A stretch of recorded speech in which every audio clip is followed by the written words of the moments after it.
We continue our exit interview series with another trio of Heat players looking back at this past season and ahead to what's next. Can Bam Adebayo reach yet another level? Can Tyler Herro be great when it matters most?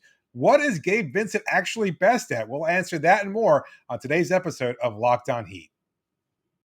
You are Locked On Heat, your daily Miami Heat podcast.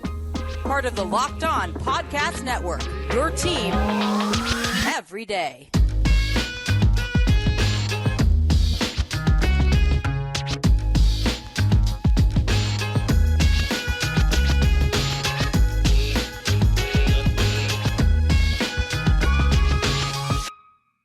Hello, Heat Nation. It's a Thursday edition of Locked On Heat, your daily podcast covering all things Miami Heat.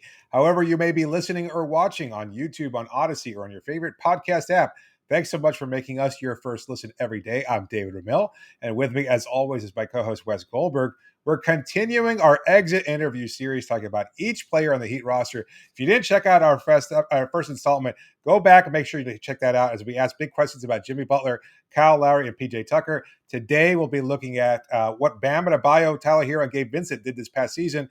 A big question for them in the offseason, and then a little bit of a fun exercise. What summer job would be best for them? So let's start off with Bam Adebayo. In his fifth season, Bam put up career highs in points, field goal attempts, and tied in rebounds per game. His assist numbers were a bit down, as you'd expect with the addition of Kyle Lowry, but Bam still put up a great year despite missing significant time with an injury. While he wasn't made an all-star, his second straight snub, however, he wasn't considered a top candidate for Defensive Player of the Year either. He did make an all-defensive team based on the 56 games in which he did appear. And overall, I'd say he had a pretty good season with some up and down performances in the playoffs. Wes, what's your big takeaway from Bam's season? Is that the Miami Heat probably have their best defensive player that they've had since Alonzo Mourning in Bam Adebayo. He is going to be their first perennial defensive player of the year candidate since Alonzo Mourning, and he's earned it, right? I know that he wasn't a finalist, but that, like, whatever. He was top 5 instead of top 3. He was still a candidate. He got votes.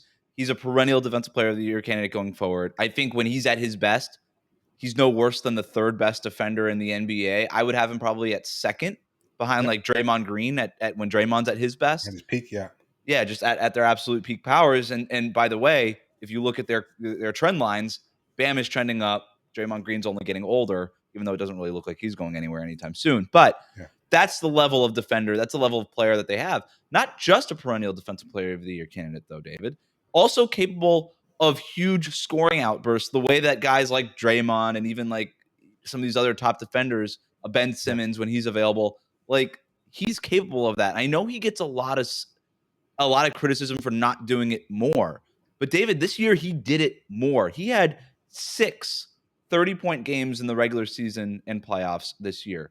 Yeah. The highest before that was 2 in 2019 and 2020. He had 1 in the regular season that season and 1 in the playoffs that year. So the fact that he went from what was his career high in 30-point games in a season from 2 to 6 is a huge leap. And I know we're always in the thing of more, give me more.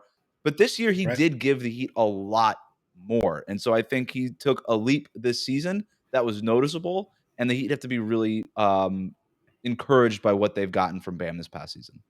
I agree 100% with everything you said. My big takeaway / question is that, takeaway, is that Bam is still underappreciated. In year 5 of his NBA career, at age 24, he continues to get better.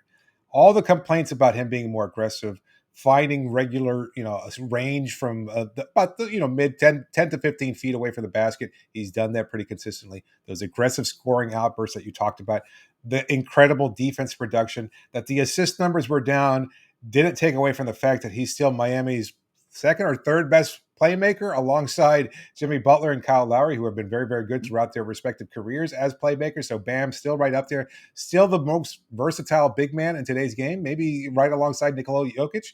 Having said that, like, he's still not appreciated for everything he does. There's this expectation that he wants more. And I'm glad you brought up the Draymond comp, because like Draymond can be who he is. Like, you watch these finals, you watch these playoff performances.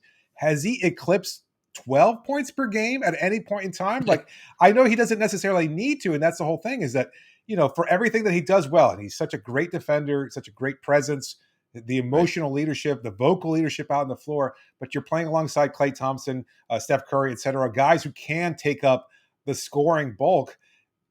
Bam doesn't have that. Like Jimmy had to do it, and yet when Jimmy was scoring 40 plus points per game, everybody's looking, well, why isn't Bam scoring 20 points to help him? It's like, well, because he kind of has to take a step back because there's only one ball and you can only do so much of it. I wonder if we could go back. I mean, we can obviously check out those 40 plus point games from LeBron James when he was in a Heat uniform and what Dwayne and Bosh did alongside those games too, because they were probably playing spectators, and those were clearly Hall of Fame players who had established great careers based on their offense. But anyway, let's move on. That's pretty much our takeaways from this past season. What's your big question moving forward this offseason? I know, Spoelstra, if you're listening, you're going to yell at me, but are you going to extend? Is Bam Adebayo going to extend his range? I won't go so far as to say he needs to start shooting threes, okay? Which he eventually does, and I stand by it. At some point, he needs to start.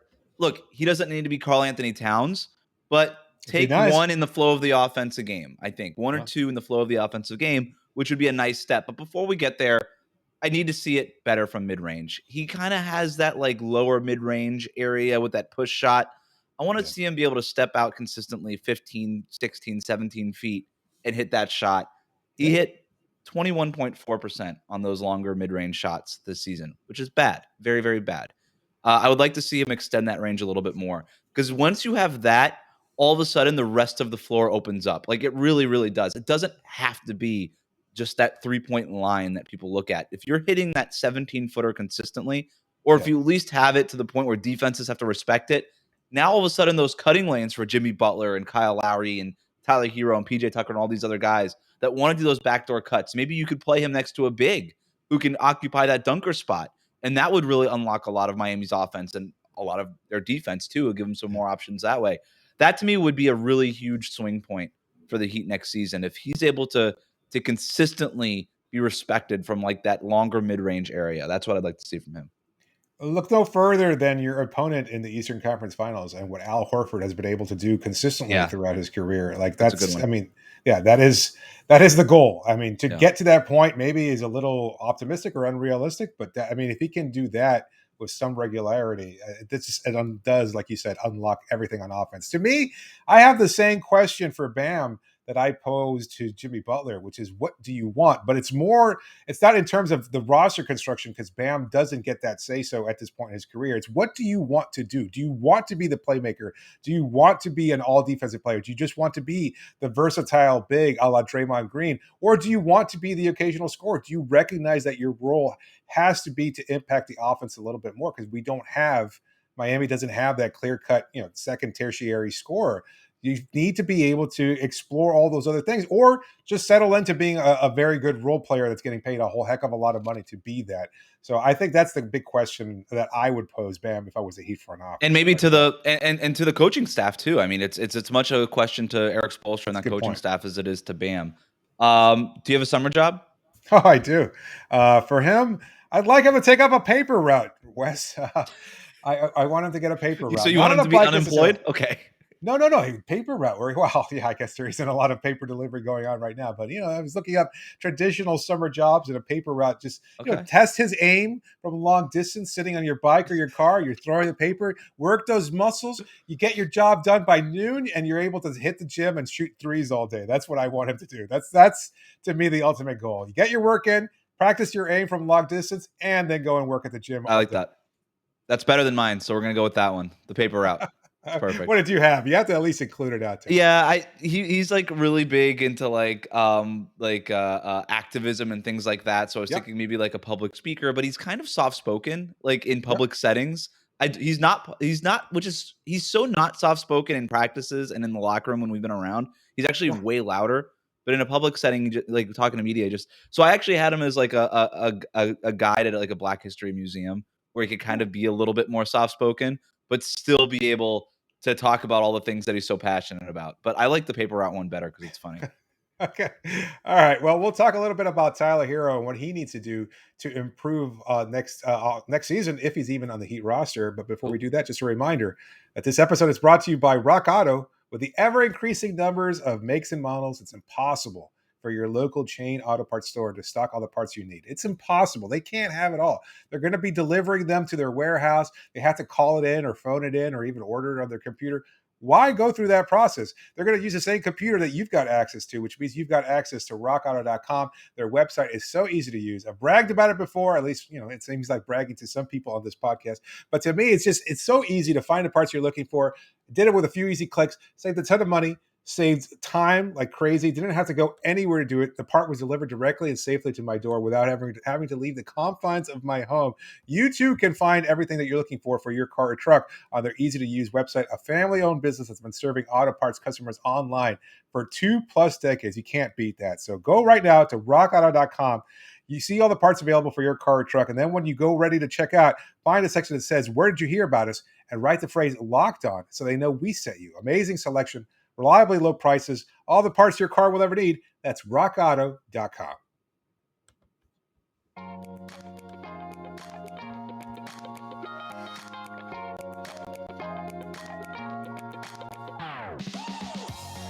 Well, we've got an important favor to ask you. I mentioned it to you yesterday. We're putting together a survey here at the Locked On Podcast Network where we can find out more about what you like about the network and how we can better serve you. It's an opportunity for you to tell us what you like and don't like about a podcast.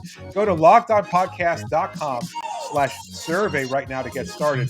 And best of all, everyone that completes the survey will have a chance to win one of 10 Ticketmaster gift cards worth $100. So please fill out the survey, and thanks again for your help. If you got a gift card, Wes, what concert this summer would you line up to go see? Easy. Green Day is coming to the Hard Rock in September, I think. So tickets already went pre-sale. Yep. I already bought them, but if I had a $100 gift card, that would have been really helpful because they were not cheap. Yeah. I'm going to Colorado this summer, so I could go see Fish for the millionth time. Nice. Yeah. There you go. That's basically the only concert. Is it the what's it called? Red Dick's Sporting Goods.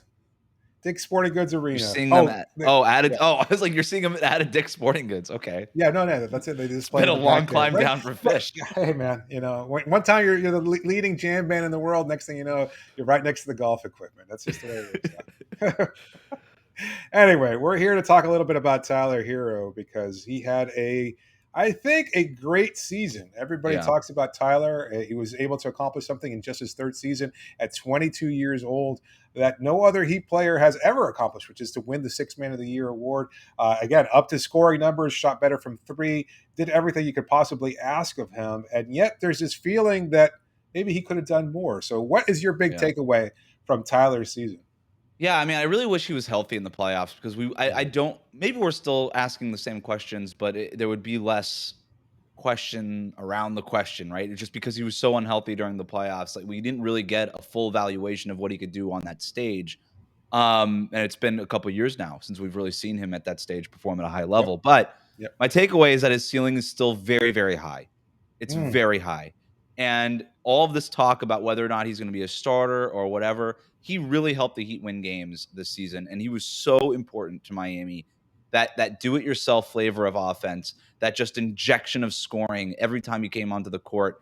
That was the big takeaway too, but also that there's still a ways to go. He's 22 years old. He needs to continue to fill out that frame. I think that there's a lot made of like, just go in the weight room and all this stuff. Like the guy's 22. He's not going to hit his physical prime and for another 4, 5, 6 years probably. And so you can't really rush that, although there are things you can obviously do to improve. And then defensively, like adding some muscle, adding that weight, getting better defensively. That stuff all needs to come in order for him to be a starter. But my other takeaway, David, is less on the court, but also like this guy is the biggest star on the Miami Heat outside of Jimmy Butler. Like fans love Tyler Herro. They love Tyler Herro. He is the fan favorite. Outside of Jimmy Butler, he is the biggest fan favorite on the roster. And that, coming back to this podcast, coming back to this market, moving back to Miami, going to these games, going to these arenas, I don't know that that's always been there, but I like the love that the fans have for him. That was like just my biggest takeaway from the season in regards to Tyler Herro. No, that's always been the case, honestly. I mean, having had the opportunity to cover Tyler from his rookie season, like I'd never seen anything like it. I know I mentioned it before for long-time listeners, but the constant holding of your breath as he takes every shot or goes behind the back or crosses over and does something, off the dribble, Like, I've never seen that. Not Jimmy, not even Dwayne at his peak held Miami audiences as captive as Tyler does. There's a level of excitement there. But conversely, that's my big takeaway, is that we're always left disappointed somehow in what Tyler has done. And I don't know if it's the unfair expectations that were placed on him as a rookie. I know you did reporting on what happened in his second season regarding, some local media members not necessarily throwing Tyler under the bus, but questioning his work ethic, reporting themselves that the Heat questioned his work ethic. Yeah. And now, after a third season where he was able to accomplish so much as an offensive player, yes, there are holes in his game. We're still left a little disappointed because of his lack of a strong showing in the playoffs. On top of all that, and while we don't like delving into a player's personal life at all, now there's questions about his relationship off the court and whether or not that's going to continue to impact him moving forward. It's just, there always seems to be something going on. And maybe it's just the nature of being a 22-year-old star, entering his prime, really. Yeah. Like he was thrust into the limelight probably a lot earlier than most people are, even in the NBA. And that's a lot of expectation. And yet we're kind of feeling like there's always something more that he could give. And I don't know. That's just it's a weird takeaway for a guy who is so good at 22 that some of it's on him. I mean, he did tell Jeremy Taché from Bally Sports in that interview that was widely circulated, like, I belong in that conversation with Trae Young and Luka Doncic. Yeah. Nobody asked him to say that. Like, Jeremy asked him just a regular question, like, and he came up with that. And then I asked Tyler about that later. What's your favorite type of shoe? It's like, well, just a regular question. By the way, I wear the same shoes as Luka Doncic and Trae Young. I'm in the same category as there. But he said that because he really believes it, and he said it in order to motivate himself to get there. So I think as much as those expectations are thrust upon Tyler Herro, he puts it on himself too. And you got to respect it to some level. But that kind of takes me to my other question for him. Like, what do you really like? Is being a starter that important? Is being a starter that important for you? Because it was very clear that the Heat were better off with him as a sixth man of the year. And everybody wants to talk about what that next step for Tyler is going to be. But he's still very helpful to them winning games as the best sixth man in the league, right? And so if you're the Heat going into next season, having the best sixth man in the league is a plus. That's a good thing to have. And if he is so gung-ho about being a starter, and that comes up in these contract extension negotiations, like that is my question for him. How important is that to you? And if it is that important, what can you do to make it so that you have to be starting next year? And I still think that there's physical limitations that he is just too young to address right now. He is not yet in his physical prime, and that's going to hurt him on defense. But can his offense get to a level that's even better than where it is now, that it so much outweighs the defensive inefficiencies? Like, can he be an even better off the dribble three-point shooter, off the catch three-point shooter, movement shooter, playmaker, passer, David? Like, all these things. Can you get to a level where your offense is so good that we have to have you on the floor from the very start? I just don't see what the big deal is. And maybe it's just that I'm not a professional basketball player, but considering the fact that, more people have historically said that the more important role is to be the closer, and Tyler has certainly earned that because he's a gamer. He's a guy who does step up for the big shot and wants the big shot. He wants the ball in his hands in those clutch situations. Starting over Max Strus or Duncan Robinson shouldn't mean all that much. I don't think anybody on this Heat front office would question that Tyler is the better player over Max or Duncan. Right. And yet somehow he's made this point that he wants to continue to prove himself. It's kind of, I don't know. There's just something about it that I don't quite wrap my mind around. And it just feels like on a team of guys that constantly, at least publicly, state they don't want the individual recognition. They don't want that kind of attention. They don't care about those kinds of awards and things of that sort. Tyler, and again, part of that, he does care. He cares. He wants the individual awards. He wants them, man. Yeah. Like, and I get it. That's at 22. You're carving out your legacy. I mean, Bam is different. Bam is very, very unique. At 24, he cares, but he doesn't make such a big show about it the same way Tyler does. And that's just it's a little strange to me. You can't get on the All-Star game if you're you're not an All-Star if you're sixth man. Like, if you don't start, it's really difficult to get into the All-Star game. Tyler Herro wants to be a multiple-time All-Star, and young people aren't very patient for whatever reason. and that I don't think that Tyler Herro has shown a whole lot of patience, and that's fine. But and he's done the work, man. Like, he took a huge leap from year 2 to year 3. He just needs to take another leap. And if he takes a leap similar, he will be the starter. Like that, his offense will, make up for his defensive inefficiencies. I know we're coming up against the break here, but the big extension talk, do we want to have it? I don't think it's worth exploring right now. Like I don't. I'm still questioning whether or not he is a. I don't like the word fit, but that's the only one I can come up with at this time, is whether he's the best fit on this roster. Because if he's making waves, and it's clear that he's not done enough, in Pat Riley's estimation, that he has not done enough to earn the role of a starter. In Eric Spoelstra's estimation, he hasn't done enough. Like, what is he just going to be on this team? Is he just going to be the super sub? And that's all fine for us on the outside, but for him, clearly it's not. And if he wants to earn that, either he shows it in training camp, or maybe they have to find a way to move on from it. And I hate being in that position because I am so typically and historically anti-trade, and yet we're at this point where I'm just not sure what to do with Tyler on this roster. And I think it's a question. It is. I'm okay with it, though. I'm okay with him being selfish. I'm okay with him wanting the individual awards. I think you need players like that. You can't just have a bunch of dudes that are like, no, it's like, I'm totally good as long as you're good. Like, you need a guy who demands more from himself and demands, that kind of thing that is a little bit selfish. I think you need some of that on a roster. And I think Tyler Herro, his game reflects that, right? It's like, you know what? Like, yeah, all this egalitarian stuff is really good, but sometimes I'm just going to go up and shoot this ball from 30 feet. And it's been such a jolt for this offense in so many important moments, not just this season, but throughout his career. When I say that Tyler Herro cares about the individual awards and he's a little selfish about it, it is not a criticism from me. Right. I respect it. I appreciate those kinds of guys. I think you need guys like that in every locker room. Yeah, I suppose that's fair. Do you want to go into what his summer job would be? Yeah, mine's easy. He is a Urban Outfitters model. Whoa. Okay. Just on the website, modeling like corduroy shorts. Like that's what he's doing. I've got him as a camp counselor, like at some faraway travel camp. To me, it gives him a chance to like show off for all the kids out there. He can wear whatever weird clothing he wants to.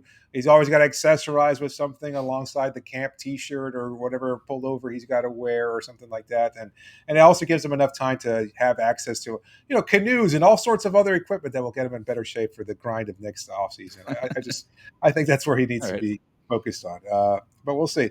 We'll see what happens also with Gabe Vincent, because while he did show out this past season, I'm not sure that there's a clear role for him moving forward. So we'll talk about that in the next segment. Before we do that, just wanted to remind you that Built Bars are a sponsor of this episode. Built Bar has their new caramel brownie flavor. It's delicious. Again, soft, easy to chew, 100% covered in chocolate, just like all their bars.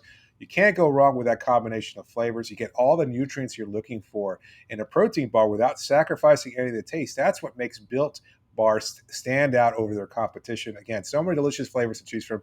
You can get a mixed box with all of your favorites. Try the caramel brownie. Try their puffs, which are their marshmallow-infused protein bars. So good. You can't go wrong with any of those Built Bars. Believe me, you won't be disappointed. So go to Built.com right now. Use the promo code LOCK15 and get 15% off your order, but only if you go to Built.com and use the promo code LOCK15. That's LOCK15. That's our promo code for you to get 15% off your order of Built Bars.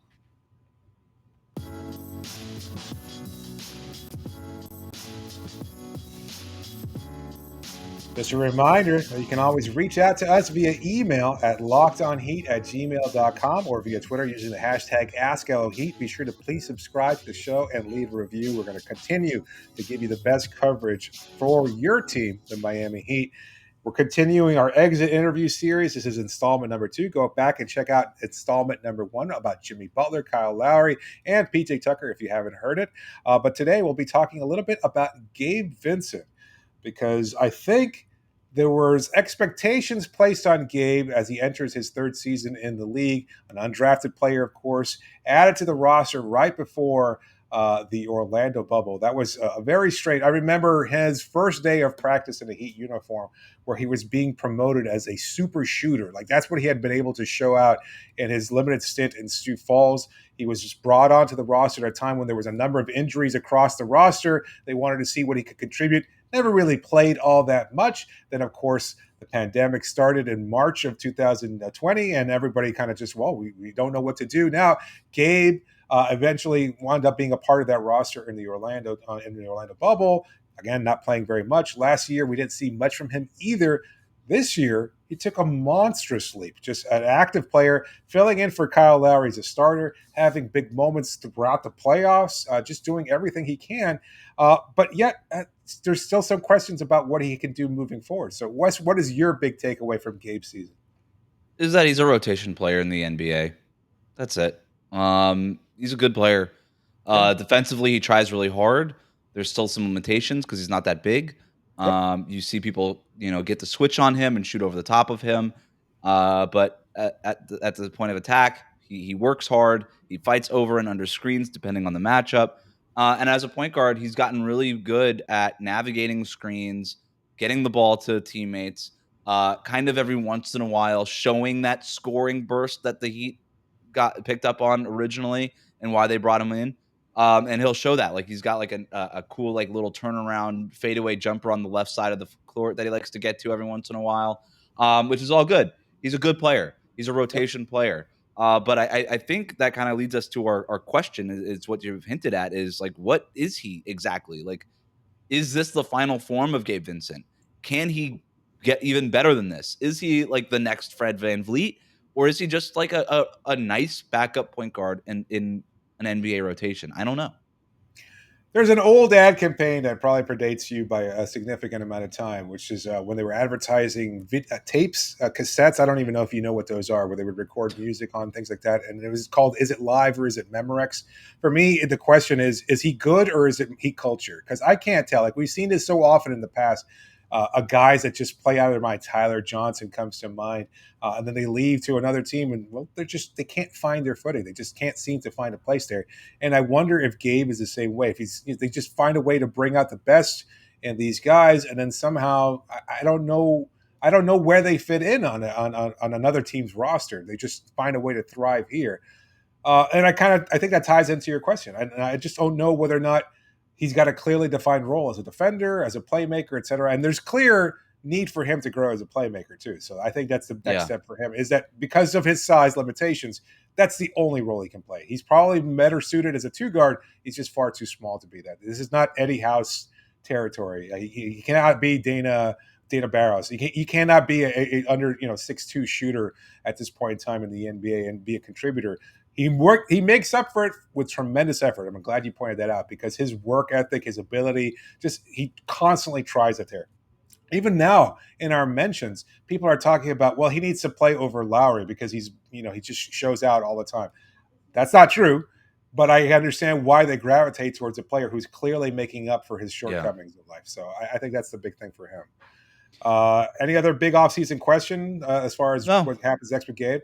No. I do think that he needs to have that 3-point shot be even more consistent, just to keep the defense honest, space the floor. When you space the floor, size is less of an issue. It's easier to be that playmaker when you have more room in front of you, right? And so I think that'll be part of it. I look, the Heat found a good backup point guard out of nowhere, and that was a position that they've struggled with for a really long time. Like, this is not a team that has just been marching out great backup point guards over the last few years, right? So to have a traditional backup one it's a good thing to have on this roster, on a 15-man roster. Whether or not he's part of the regular rotation next year depends on the rest of the makeup of the roster. He's good enough to be in a regular season rotation. Is he better than Norris Cole? Yeah. I think so. All right, what's your summer job for him? Restaurant server. Thinking 5 steps ahead. Thinking 5 steps ahead, always having to figure out what to do next, and always, again, serving people, which is his next evolution as a playmaker. He is a restaurant server. He can work at a chain store. I know, chain restaurant, Applebee's, Chili's. Yeah, I see him at a Fridays. I see him at a Fridays doing the happy birthday song there. Lots of tchotchkes, and suspenders. Yeah. I could see him really enjoying that job. And again, I understand being quick on your feet, taking you to that next level, just the next evolution of a point guard. Yeah, you beat me on all the things. I like my Urban Outfitters one for Tyler Herro more than your summer camp one, but you won the 2 out of the 3. I had him similarly. I had him in like outside sales, like a sales job where he just has to be like, the thing about Gabe is that he's everybody's best friend in that locker room. Like, if you ask every Heat player individually, who's your best friend in the team, like 50% of them will say it's Gabe. And so I could see him just becoming fast friends and outside sales. and being able to like move placements and cases of whatever it is that you're selling. Oh, like use cars or something like that. I could see him as a He's car not. salesman. I almost went used car salesman, but he's not like slimy in that Yeah, way. Like I slick. Yeah, actually he's think not he's slick good like at that. like seeing customers like repeatedly on a route, over and over, and just becoming fast friends and sort of dominating a territory that way. I could see Gabe Vincent really thriving there, making Yeah, some good that's money, nice. Yeah. some good summer money. Yeah, he's regional director before you know it. That's Yeah, just the way exactly. he keeps climbing and climbing. I mean, I totally love that one too. So anyway, we'll continue our exit interview series because this has been a lot of fun to be able to look back and look ahead and ask these big questions Yeah. about these What are the players. next ones? We got Duncan Robinson, Max Strus, and Caleb Martin coming up. Ooh, that should be fun. A lot of big questions about those three players, what happens to them, and whether or not they're part of the Heat moving forward. Because I know a lot of people are interested to see what happens with Duncan Robinson, and we'll be able to address those questions in the next episode. Thanks so much again for making Locked On Heat your first listen every day. Make sure to go check out the Locked On NBA Big Board. Host Rafael Barlow from NBA Draft Junkies and author of the NBA Big Board newsletter is joined by Richard Stamen, Sam Ferris, and Leif Thulin, giving fans an in-depth look into the NBA draft, mock draft, player rankings, and of course, big boards. It's free and available wherever you get podcasts. This is David Ramil signing off for now. Thanks so much for joining me, Wes. Wrap it up, B.